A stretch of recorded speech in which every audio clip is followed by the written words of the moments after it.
Assalomu alaykum barchaga. Demak, bugungi videomiz abituriyentlarning imtihon kunlaridan oldingi holati, vaziyati, tayyorgarligi qanday bo'lishligi haqida gaplashamiz. Demak, shoshilmasdan bir bo'shlarni hammasini o'zimning tajribamdan kelib chiqib aytib beraman, tushuntirib beraman. Yaxshilab quloq solib, diqqat bilan o'rganib olsangizlar bo'ladi. Abituriyentlar yillar davomida tayyorlanadi.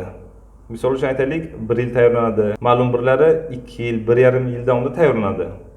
Endi barcha tayyorgarliklar o'tib, darslarni o'rgangandan keyin oxirgi vaziyatda imtihondan 1 kun oldin yo 2 kun, 3 kun oldin qanday holada o'zini tutish kerak, qanday o'zini imtihonga tayyorlab bo'lish kerakligini bilmaganligi uchun ayrimlarning natijasi bilimiga mos bo'lmay qoladi. Natijasi o'zining bilimidan ko'ra pastroq natija ko'rsatishi mumkin. Mana shu uchun bugungi video qandaydir ma'noda motivatsiya sifatida ham tayyorlanyapti. Buni har yilgi o'zimiz talabalarimizga, o'quvchilarimizga aytib boramiz. Kurs o'tish jarayonida kursni tugatadigan paytda aytib boramiz. Lekin shu yil shunaqa fikr, shunaqa niyat qildikki, shuni video ko'rinishda tayyorlasak, hamma uchun bir manfaatli bo'lsa, boshqalar ham foydalansa deb, shuni video ko'rinishda tayyorlashni niyat qildik. Birinchi navbatda imtihondan oldin talabaning vaziyati qanday bo'lishi kerak? Avvalambor birinchisi eng keraklisi fanlardan juda mustahkam, yaxshi tayyorgarlikka ega bo'lish kerak. Demak, bu yillar davomida shakllanadigan narsa. Demak, yillar davomida tayyorlandi abituriyent, qo'ldan kelgancha o'qidi, harakat qildi. Endi imtihondan 1 hafta, 5 kun vaqt oldin o'zini ruhan ham jismonan har tomonlama psixologik tayyorlab bo'lish kerak bo'ladi. Bu qanday qilib amalga oshiriladi? Eng birinchi, bir necha kun oldin qiladigan ish abituriyentlar uchun demak, kun tartibini o'zi uchun tayyorlab olishi. Dars qilish jarayonida, kurslarga qatnashish jarayonida kun tartibi buzilgan bo'lishi mumkin. Ayniqsa yoz kunlarida havo issiq bo'ladi, kunduzi dam olib kechqurun dars qilish rejimiga o'tgan bo'lishi mumkin abituriyentlar. Kun tartibi buzilgan bo'ladi. Ovqatlanish rejimi buzilgan bo'ladi. Dars qilishi, uxlashi, ertalab uyg'onishi hammasi buzilgan bo'lishi mumkin bo'ladi. Uni demak, oldindan bir rejaga solib, uni tuzatib olish kerak bo'ladi. Bu uchun asosan abituriyentlar nimaga e'tibor berish kerak? Asosan sanab o'tamiz. Demak, 3 ta narsaga e'tibor berish kerak bo'ladi. Birinchidan, abituriyentlar kun tartibini rioya qilish paytida uxlashiga, nechaga uxlayapti, nechaga uyg'onyapti, shunga e'tibor berish kerak. Ikkinchisi, ovqatlanish rejimi qanday bo'lyapti, soat nechida bo'lyapti, necha marta bo'lyapti, bunga e'tibor berish kerak va dars qilish rejimi. Soat nechidan nechagacha dars qilyapti, necha soat dars qilyapti. Har birini tushuntirishni boshlayman. Birinchi navbatda o'sha uyqu rejimi. Yoz kunlari bo'lganligi uchun aytdik, kunlar uzaygan, kunduz kuni dam olib oladi, keyin kechqurun 1:30, 2larda yotishiga uxlaydi-yu, ertalab barvaqt uyg'onib bilmaydi, uxlab qoladi yoki ertalab majbur barvaqt uyg'onsa agar kuni bo'yi og'ir, lanj bo'lib yuriydi. Mana bu narsa abituriyentga salbiy ta'sir ko'rsatishi mumkin. Bu uchun nima qilish kerak? Endi o'rganib qolgan shunaqa rejimga uxlayman desa yotib bilmaydi barvaqt. Imtihondan aytaylik 5 kun oldin, 6 kun oldin shuni tartibga solishni boshlash kerak. O'zining organizmini shunga ko'niktirish kerak bo'ladi. Misol uchun aytaylik, har kuni 1:30-2da yotishga uxlayapti u. Endi nima qilmoqchi? Vaqtliroq yotmoqchi. Olish kerak. Hamma ishlarni rejalashtirish kerak. Misol uchun kechqurun 10 gacha, 10:30gacha ishlarini, darslarini hammasini tugatib olish kerak u. 10:30 ga o'ringa kirib uxlashga o'tish kerak. Uxlab bilmasam, uyqusi etmasam, baribir uxlashga o'tish kerak.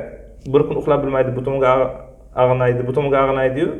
Keyin ikkinchi kundan sal o'rganishni boshlaydi. 3-chi kundan qarasa agar 10:30da o'ringa kirish bilan uxlab qoladigan bo'ladi. 4-chi kun esa o'ringa kirmasa ham 10:30da uyqusi keladigan bo'ladi.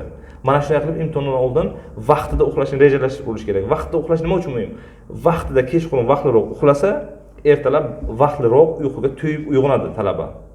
O'zi aslida hayotimiz davomida hammamiz ham shu rejimga amal qilishimiz kerak. Ishimizda unum bo'ladi, o'qishimizda unum bo'ladi. Bir ishni boshlamoqchi bo'lsak yoki kunimizga baraka kiradi. Ertalab sahar chog'i ayni baraka yog'iladigan payt odatlanishimiz kerak barvaqt turishga. Kech yotib, kech uxlashdan ko'ra vaqtliroq yotib, vaqtliroq turishga odatlanish yaxshiroq. Talaba uchun bu juda muhim. Ertalab vaqtli uyg'onish kerak. Darslarni bir qismini ertalab tayyorlashga odatlanish kerak. Mana shu. Uxlash bo'yicha shu. Endi peshinda o'zidan mizg'ib olish, unaqa qilish endi bo'sh vaqtni topib talabani o'ziga bog'liq bo'ladi. Agar peshin mizg'ib olganligi uchun kechqurun yaxshi uxlab bilmaydigan bo'lsa, yaxshisi o'zini chalg'itish yaxshiroq. Peshin paytida, kunduz paytida o'zini chalg'itib uxlamasa agar kechqurun yaxshiroq uxlashi mumkin bo'ladi. Ikkinchisi, dars qilish rejimi. Dars qilish rejimini qanday tartibiga solish kerak. Talaba harakat qiladi, yil davomida ko'proq dars qilishga, abituriyentlar pala-partish dars qiladi, ayrimlar masalan qaysidir mavzu qiyinroq bo'lsa ko'proq o'qishga harakat qiladi. Talabchan o'qituvchi bo'lsa o'sha darsni ko'proq tayyorlaydi. Mana shunaqa tarzda dars qiladi. Endi oxirida kelib qanday bo'lish kerak? Oxirida imtihon kunlari aniq bo'lgandan keyin, misol uchun aytaylik, imtihon 2 xil vaqtga qo'yilgan. Ertalab soat 7 dan qo'yilgan va namozgar paytida soat 5 dan qo'yilgan. Imtihonni aniqlab oladi avval uchun. Imtihoni nechta ekan? Keyinlar imtihonni ertalab 7 da bo'lsin talabani. Agar imtihon talaba uchun ertalab 7 da bo'ladigan bo'lsa, ertalab 5:30 da uyg'onib, 6:30 gacha nonushtaning qilib bo'lgandan keyin soat 7 da dars qilishga o'tirish kerak. Nima uchun? Organizmni shunga moslaydi. Miyani shunga ko'niktiradi. Soat 7 da miya uchun dars qilish payti bo'ladi. Miya yaxshi ishlaydi o'sha paytda va bir necha kun shu ishni qilgandan keyin imtihon kuniga kelgan paytda soat 7 da miya aynan masalalarni yechishiga, savollarni topishiga ko'nikib qolgan bo'ladi o'sha paytda. Juda yaxshi, effektivni ishlaydi, samarali ishlaydi o'sha paytda. Berish kerakki, dars jarayoni 3 soat uzluksiz davom ettirish kerak. Nima uchun 3 soat uzluksiz? Miyamizni 3 soat uzluksiz ishlashiga, samarali ishlashiga o'rgatishimiz kerak. Masalan, talabalar yaxshi dars qiladi, abituriyentlar kunida necha soat dars qilasiz desa agar 6 soat dars qilaman, 5 soat dars qilaman deydi. Lekin dars qilishni haqiqiy so'rasangiz agar mavzuni bir o'tirishda 2 soat, 1,5 soat uzluksiz dars qila olmaydi. 40 minut dars qiladi, zerikadi, charchaydi, uyqusi keladi, bir turadi, bir aylanib keladi, xolodilnikni o'shada bir nima yeb oladi. Yoki yana 1 soat dars qiladi, kimdir kelib qoladi, chiqadi, chaqchaqlashadi, yana o'zini dars qiladi, bir mizg'ib oladi, yo televizorni ko'radi, shunaqa qiladi. Bu dars qilish foyda oladi, lekin bu imtihonga tayyorlanish emas. Imtihonda 3 soat uzluksiz vaqt beriladi. Misol masalan ish uchun 2 ta fan yoki 3 ta fan uchun vaqt beriladi. 3 soat uzluksiz hech nimaga chalg'imasdan, bo'linmasdan, o'rtasiga dam olmasdan ular shuni ishlash kerak. 3 soatda miyasi faol bo'lishi kerak. Lekin miyamiz o'zimizdan shu 3 soatda faol miyamizni ushlab turish qiyin bo'ladi. 3 soat imtihonga majburan o'tiradi. Vaqt 3 soat ajratilgan, 3 soat majburan o'tiradi, lekin 1,5 soat yoki 2 soat 2 soat 10 minut bo'lgan paytda miya faoliyat suslashadi, diqqatni yig'a olmaydi, miya aytganda ishlamaydi, keyin o'zini ovora qilib o'tiradi. Mana shu uchun soat 7 da o'tirdingizlarmi dars qilishga, soat 10 gacha uzluksiz, chalg'imasdan o'tirib, hech narsaga turmasdan darslaringizni qilinglar. Qanday tartibda bo'ladi? Masalan, ikkita fan topshirmoqchisizlar, matematika bilan fizika yoki matematika bilan ingliz tili. Ikkalasidan misol masalalarni tayyorlab keltirib qo'yinglar. Masalan, matematikadan 1,5 soat yoki 2 soatga yetadigan vazifa, fizikadan 1,5 soatga yetadigan vazifa, matematikadan 2 soatga yetadigan vazifa, ingliz tilidan 1 soatga yetadigan vazifa. O'zlaringiz bloklaringizga qarab keltirib qo'yasizlar, yo'llaringizga taxlab, vaqtni qaraysizlar, belgilaysizlar, boshlaysizlar va to 3 soat bo'lmaguncha o'sha yerdan turmaysizlar. Misollarni ishlab boraverasizlar, sonini ahamiyati yo'q. Masalan, 1,5 soat davomida 50 ta qilib bilasizlarmi, 40 dan zarari yo'q. Yoki qiyinroq bo'lsa agar bir sira ishlaysizlar, qiyinlari qolgandan keyin qaytib qiyinni o'ylaysizlarmi, farqi yo'q uni. Maqsad miyani 3 soat uzluksiz ishlashga o'rgatish. Bu ertalab 7 da imtihoni borlar uchun. Imtihoni namozgar payti 5 dan 8 gacha bo'lganlar xuddi shu ishni 5 dan boshlab takrorlaydi. Lekin 7 dan agar sizlar o'tirib 10 gacha dars qilmoqchi bo'lsangizlar, o'sha paytda albatta nonushtani qilib olgan bo'lishingiz kerak. Masalan, 7 da dars qilmoqchisizlar, 6:30 ga nonushtani qilib olishlaringiz kerak. Qorin juda ham to'q bo'lmasligi kerak, miya yaxshi ishlash uchun juda ham och ham qolmasligi kerak. O'shandan keyin dars qilishga yaxshi bo'lmaydi. Mana shunaqa tartibda dars qilasizlar. Buni aytayapman. Mabodo men hozir bu ishni qilmayapman, imtihon payti o'zimni majburlab 3 soat ishlab bilaman, miyamni shunga tayyorlab bilaman deydigan kishi adashadi. Qanday misol keltirishimiz mumkin? Misol uchun suzishni biladigan kishi jismoniy imkoniyati 100 metr suzishga yetadi. 100 metrni suzib biladi. Jismoniy imkoniyat shunaqa tayyorlangan. Lekin dengizni o'rtasiga uni tashab qo'ysalar agar, chuqur, lekin juda chuqur bo'lgan dengizga qirg'oqgacha 400 metr bo'lsa yoki 300 metr bo'lsa agar, u imkoniyat qanchaga yetadi? 100 metrga yetadi. 100 metrdan keyin charchaydi. Dam olish kerak yoki bir kuni ushlab turish kerak. Bo'lmasa agar cho'kib ketadi. Jismoniy imkoniyat yetishmaydi. Demak, o'sha kishi uchun qirg'oqgacha 300 metr bo'lsa, 100 metr suzadi, o'zini majburlab suzsa 120 metrga yetkazib biladi. Tamom. Undan keyin uni jismoniy imkoniyat tugaydi. Halok bo'lishni bilsam, o'zini majburlab bilmaydi, cho'kadi o'sha yerda. Talab uchun xuddi shunday. Farqi shundaki, u jismoniy mehnat, suzish, u ko'rinadi ko'zimizga, daryoda suzyapti, cho'kayapti, ko'rinyapti. Bu esa aqliy mehnat. Hammamiz boshimiz ichida miyada, o'ngda bo'ladigan jarayonlar bo'lganligi uchun biz uni ko'rmaymiz, bizga bilinmaydi. Lekin abituriyentning har bir kechirmasi o'shandan o'tadi. Masalan, o'qishdan yiqilgan, yaxshi natija ko'rsatmagan yoki past ball bilan kirganlarni so'rasangizlar agar, haqiqatan ham mana shu holat o'tgan bo'lishini desak tasdiqlaydi o'shani. Ko'pisi tasdiqlaydi. Buni faoliyatimiz davomida, tajribamizdan ko'rganmiz. Tasdiqlaydi. Ha deydi, 2 soat yoki 2 soat o'yindan keyin tamom deydi. Sabr toqatim tugadi, bajara olmadim. Faqat u betdan bu betga aylantirib, bu misoldan bu misolga, u masaladan bu masalaga sakrab yuradi. Tamom. Lekin birontasini hal qilib bilmaydi o'sha paytda. Xuddi o'sha kishilar. Qirg'oqqa 400 metr bor edi, jismoniy imkoniyat yetishmadi. 100 metr, 120 metrdan cho'kdi. Tamom. Qirg'oqqa yetib kela olmadi. Xuddi shunday ish. 3 soat vaqt berilyapti, miya faol ishlash kerak, 3 soatga yetib keladi, masalalar hal bo'ladi, lekin 2 soat, 2 soat o'yindan keyin nima bo'ladi? Charchab qoladi. Miyasi faoliyatini sekin susaytirib, to'xtab qoladi, tamom. Shu bilan natija yaxshi bo'lmasligi mumkin. O'sha aytamiz, bu 1 kunda, 2 kunda bo'ladigan jarayon emas, kamida 1 hafta, 5 kun oldin boshlaysizlar shunday ishlashni va natijani albatta ko'rasizlar. Mana shu. Bu dars qilish bo'yicha. Endi dars qilish bo'yicha yana ba'zi bir xato kamchiliklarni aytib o'tamiz. Ayrimlar imtihondan o'zini oldinroq darslarni kuchaytiraman deb qiyin masalalar, qiyin variantlar, qiyin savollarni yechishni boshlaydi. Mana bu yaxshi emas. Yaxshi ko'rmayman. Chunki 1 yil, 1,5 yil, 2 yil davomida o'rganadiganni o'rganib bo'ldik. Miyamiz qabul qildi, bazani hosil qildik. Endi qiynab, miyani charchatib qo'yish kerak emas. Bo'rini takrorlash kerak. Yengil o'rtacha variantlardan olib vaqtga ishlash kerak. 3 soat miyani uzluksiz ishlashiga o'rgatsak, testdagi, imtihondagi savollar ko'pisi o'sha yillar davomida tayyorlangan savollarimizga mos tushadi. Bitta ikkita yangilari bo'lishi mumkin. 3 soat uzluksiz ishlashni o'rgansangizlar agar o'sha paytda ham hal qilib bilasiz o'sha muammoni. Mana shuga e'tiborni qarating. Juda ham qiyin. Har kim o'zicha tuzgan variantlar, noto'g'ri tuzilgan savollar, noto'g'ri tuzilgan misollar sizni chalg'itib qo'yishi mumkin. Mana shuni e'tiborga olib, chalg'ituvchi savollardan qochishiga harakat qiling. Va eng asosiysi, o'qituvchini, kurs domlovini agar haqiqatan ham yaxshi domlov bo'lsa, o'zining ishini ustasi bo'lsa, professional bo'lsa agar, albatta bergan maslahat, ko'rsatmalarga amal qiling. Chunki siz uchun juda oddiy tuyulishi mumkin yoki yo'q, men o'zimni yo'limni bilaman, mana shu yo'l men uchun to'g'ri, men o'zim uchun shunaqa deb qabul qilsangiz agar noto'g'ri bo'ladi. Chunki siz 1-yil yoki 2-yil tayyorlanadigan bo'lsangiz agar, bunaqa 1 yillik, 2 yillik o'quvchilardan yuzlab o'quvchilarni tayyorlab o'qishga kirishga sababchi bo'lgan. Mana shu uchun o'qituvchilarni bilimiga, tajribasiga bu borada suyanish kerak. Mana bu ikkinchi e'tibor. Demak, takrorlab olamiz. Birinchisi, kun tartibida uxlash rejimiga e'tibor berish kerak. Barvaqt yotib, barvaqt uyg'onishga harakat qilish kerak. O'shanda ishimizga baraka bo'ladi, unum bo'ladi, miyamiz yaxshi ishlaydi. Endi buni sabablari ko'p. Mavzu buni har biri uchun video tayyorlasak, uxlashni o'zi rejim nima uchun afzal, muhimligini bitta video qilish mumkin. Vaqtlaringizni olish niyatimiz yo'q, shuni tez-tez aytib ketyapmiz. Ertalab o'sha quyosh chiqishdan oldin chiqib toza havoda nafas olsangiz agar, kislorod miyaga kerak bo'ladigan moddalar havoda to'la bo'ladi-yu, miya yaxshi oziqlanadi. Quyosh nurlari chiqishni boshlagandan keyin havo kislorodning tarkibidan o'sha narsalar yo'q qoladi-yu, siz kerakli narsani nafas orqali ola olmaysiz. Meditsina tomonidan. O'sha uchun bu narsalar juda ko'p nimasi qidirib internetdan topishlaringiz mumkin. Bularga alohida to'xtalib o'tirmaymiz. Demak, birinchisi uxlash rejimimizga e'tibor berishimiz kerak. Ikkinchisi dars qilish rejimiga qattiq e'tibor berishimiz kerak. Dars qilish vaqtimizni imtihonni vaqtida to'g'rilab qo'yishimiz kerak. Miya o'sha paytda dars qilaman, ishlayman, masalani hal qilaman deb turadigan holatda bo'lish kerak.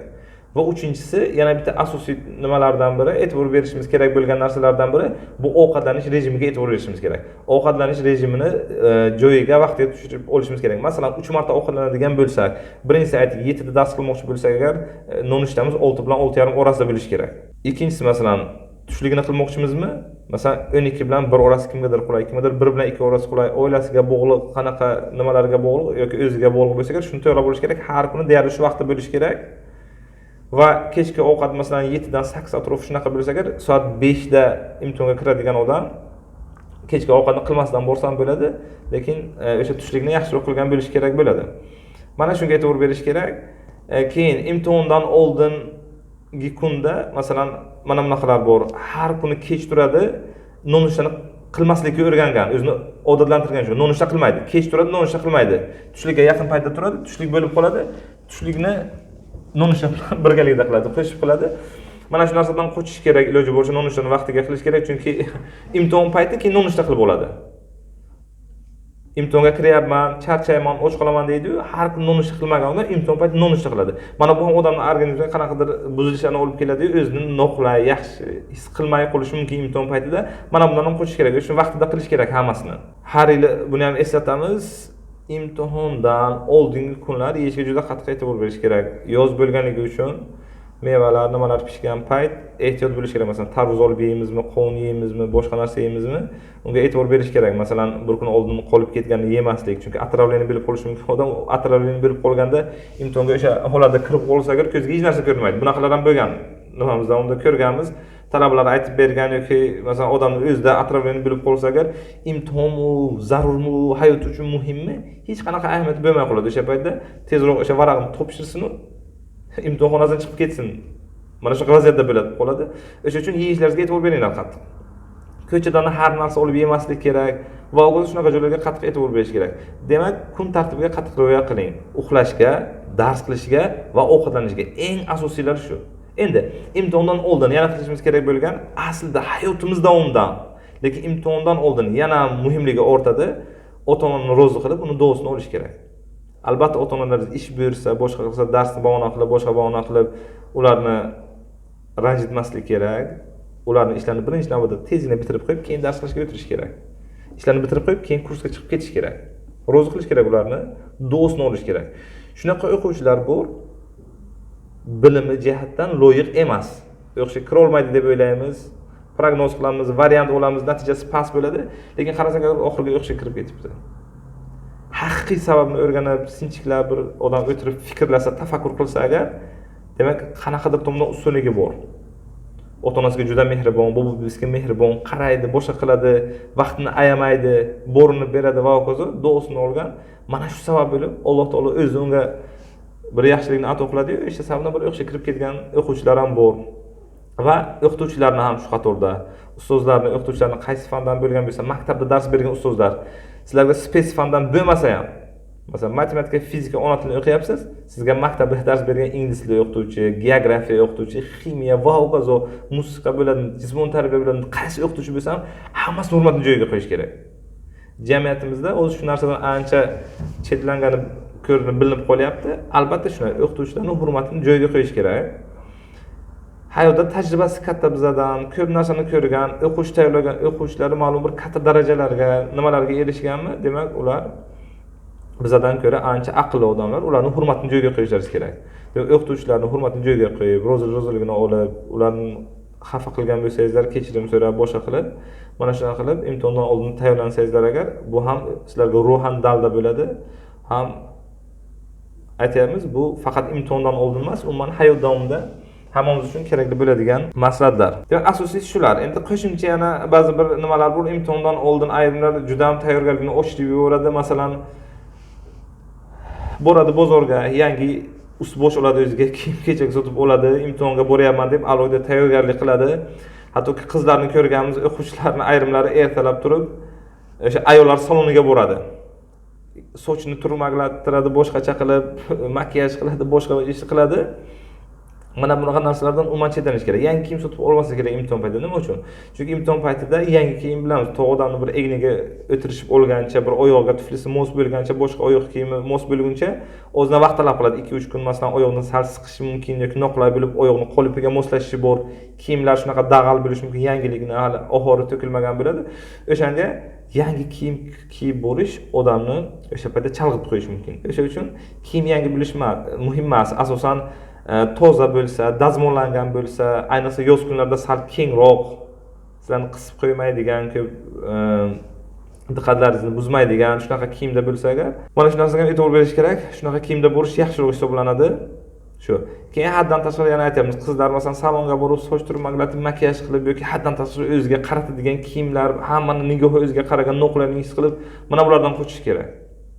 Oddiy, har kun kiyib yuradigan, o'ziga yoqadigan qulay kiyim, o'sha nimalarga mos, etika, estetika qoidalariga mos, masalan, karta shortik emas, kalta yubka emas, tor shim emas, shularga e'tibor berib, risoladagidek kiyinib borish kerak. Yana imtihondan oldin e'tibor berishlaringiz kerak bo'lgan joyki, imtihon masalan bir nechta binoda, bir nechta stadionlarda, bir nechta joylarda bo'ladigan bo'lsa agar, avval albatta qaysi joyda imtihon topshirasizlar, uni aniqlab olishlaringiz kerak. Agar o'zingiz uchun tanish joy, har kun kelib yurgan joyingiz bo'lsa yaxshi. Lekin notanish joy, bilmaysiz yo taxminan bilasiz qayerdaligini, uni bir kun yo ikki kun masalan havo yaxshi bo'lgan payt, namozgar payti chiqib, bir havo almashib aylanib borib, o'sha yerni ko'zdan kechirish kerak. Chunki imtihon kunida uni shoshilib qidirib, boshqa joyga borib qolib, keyin yana u yoqdan qaytib mana shunaqa ishlar ko'p bo'lib qoladi. Mana shunga e'tibor berish kerak, oldindan joyini aniqlab qo'yinglar. Va oxiri yana bitta e'tibor berish kerak bo'lgan narsa, hujjatlarni imtihondan bir kun oldin taxlab qo'yish kerak. Bir kun oldin o'sha chiqadigan eshiklaringizni yonidan qayerdan chiqib ketasizlar, ko'zga ko'rinadigan joyga hujjatlarni taxlab qo'yish kerak. Nima kerak bo'ladi? Masalan, pasport kerak bo'lsa agar pasport, masalan, shaxsni tasdiqlovchi hujjat, keyin imtihon ruxsatnomasi bo'lsa, imtihon ruxsatnomasini chiqarib taxlab qo'yish kerak. Chunki esdan chiqib qoladigan narsalardan bittasi shu. Masalan, bittasi esdan chiqib qoladi, boradi odam, kira olmaydi, qaytib boradi, yana olib keladi yoki bir kishini telefon qilib aytadi, yetkazadi. Odamni asabini buzadi bu narsa. Va yana o'zingizni 1 yil, 1,5 yil, 2 yil davomida tayyorlandingiz. Endi ruhan tushkunlikka tushmasdan yaxshi kayfiyat bilan borish kerak. Havolar issiq bo'lganligi uchun to yo'llar ma'lum bir joydan yopib qo'yiladi. To o'sha yerdan piyoda o'tib borguncha odam o'zini charchab terlaydi, o'zini asabiylashadi. Mana shuni hisobga olish kerak, oldindan shunga tayyor bo'lib borish kerak. O'zi yo'llar yopilgan, havo issiq, sekin-sekin piyoda boraman. Yo'llaringizga o'sha bir joyga topshiradigan sheriklaringiz, dugona o'rtoqlaringiz bo'lsa agar birgalikda chaqchaqlashib, yaxshi gaplardan suhbat qilib, kayfiyatni ko'tarib borish kerak. Xuddi shunday imtihonga kiritilishidan oldin eshikka kutib o'tirgan bo'lsangizlar ham, mana shunday kayfiyatni yaxshi ko'tarib, har bir narsaga jig'i-biyron bo'lmasdan, boshqa qilib, mana shu yaxshi kayfiyatda bo'lish kerak. Yana bitta e'tibor berishimiz kerak bo'lgan joyi, imtihon topshiryapmizmi, niyatni to'g'ri qilish kerak. Aslida birinchi shundan boshlash kerak edi. Niyatni xolis to'g'ri qilib bo'lish kerak. Masalan, agar o'sha yo'nalishni o'zlaringiz xohlab tanlagan bo'lsangiz agar, xohlab tanladingizlar shu yo'nalishni. Men shu yo'nalish bo'yicha yaxshi mutaxassis bo'laman va jamiyatga foydam tegadi. Mana shu bitta yaxshi mutaxassis bo'lib, bir ish joyini to'ldiraman, jamiyatga foyda keltiraman. Mana shunaqa xolis niyat. Halol pul topaman, oilamni halol bilan boqaman. Mana shunaqa xolis niyat qilish kerak. Xudo o'zi yetkazadi niyatlaringizga, yaxshi ish topasizlar, haloldan topib, oilani halol bilan boqasizlar. Rizq baribir Alloh taolo yozilgandan boshqasini olib bilmaysizlar. Halol yo'l bilan bo'lsa, harom yo'l bilan bo'lsa, rizqlaringizni peshonada yozilgandan ortiqchasini olib bilmaysizlar. O'sha uchun niyatni yaxshi qilavering. O'sha aytilgan rizq keladi, halol yo'l bilan keladi. Masalan, bor shunaqalar, men falon yo'nalishga topshiraman, katta ishlarga o'taman, keyin yaxshi nimalari bor. Masalan, ayrim yo'llari bor, masalan, noqonuniy yo'llar bilan, pora olish bilan, boshqa bilan o'zimni ko'tarib olaman, ehtiyojlarimni qoplayman, hayotimni yaxshiroq o'zgartiraman deb niyat qilgan kishi baribir rizqidan ortiqchasini ola olmaydi. Lekin o'shani niyatni buzganligi uchun yomon yo'l bilan topadigan bo'ladi, shunaqa bo'ladi. Endi hozirda jamiyatimizda e'tibor berish kerak bo'lgan narsalardan biri korrupsiya, juda keng yoyilgan, monopoliya, keng yoyilgan mana shunaqalarni oldini olish kerak. Niyat qilish kerak. Men shunaqa ishlamayman. Haqiqatan ham to'g'ri yo'l bilan ishlayman, yaxshi yo'l bilan ishlayman, halol ishlayman va katta marralarga yetishaman. O'sha katta marralarga yetish mumkin. Shusiz ham yaxshi niyat qilib to'g'ri ishlab yetish mumkin. Yetishganlar bor. Bularni o'zlaringiz hayotda ko'rib o'tiribsizlar, farqini ham ko'ryapsizlar. Mana shuni niyatni albatta to'g'ri, xolis qilib borish kerak. Demak, video o'zini cho'zilgan bo'lsam, foydali bo'ldi, sizlarni zeriktirmadim deb o'ylayman. Agar video yoqqan bo'lsa agar, kanalga obuna bo'lishni unutmanglar. Obuna bo'lib, qo'ng'iroqchani bosib qo'ysangizlar agar, keyingi videolar albatta birinchilardan bo'lib sizlarga yetib boradi. Va agar kim qiziqsa, qiziqtirib qo'ygan bo'lsa agar, imtihondan oldingi holatni o'rgandik, imtihon paytida qanaqa holatlar bo'ladi, o'zimizni qanday tutishimiz kerak degan savollar qiziqsa agar, albatta keyingi videolarni kuzatib boring. E'tiborlaringiz uchun rahmat.